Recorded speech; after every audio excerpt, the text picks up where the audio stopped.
Hello, I'm Nicky Webber, author of In the Deep End, and I'm going to read to you a short excerpt out of chapter 9 called Tickling the Trout. Alex seemed unimpressed, shaking his head in disbelief, and followed Fred into the water about 4 yards from the muddy edge. He leaned forward, putting both hands into the water, and gently swayed with the motion of the river's current as it pushed into the surrounding lake. Alex stood convinced this was more bullshit, but maintained his reticence. Several minutes went by and Fred had both his hands cupped and gently moving in the water. "Give me a break," Alex couldn't resist calling him out in a harsh whisper. Fred responded with a frown but didn't change his position. 2 minutes later, a large trout, almost an adult, its shiny silver scales and spots glistening in the water, moved into Fred's open hands. Very slowly, almost imperceptibly.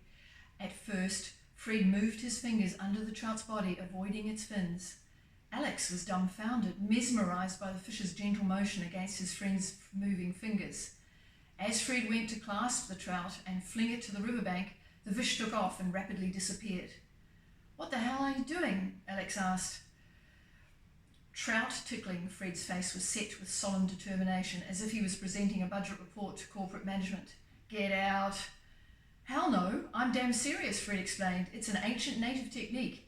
You tickle the trout's underbelly, and as soon as they relax, you can do almost anything with them." Holy shit. Fred could tell he had Alex hooked. Now he just had to reel him in. "Yeah, my father taught me. Sometimes he would have a broken rod or missing hooks, and he could tickle a trout right into the frying pan." "That's amazing, truly. You need to teach me." Alex's enthusiasm was overriding all reason. "Yeah, it's the same techniques that saved my marriage, trout tickling." Fred burst out into raucous laughter. "It's all in the fingers, bud."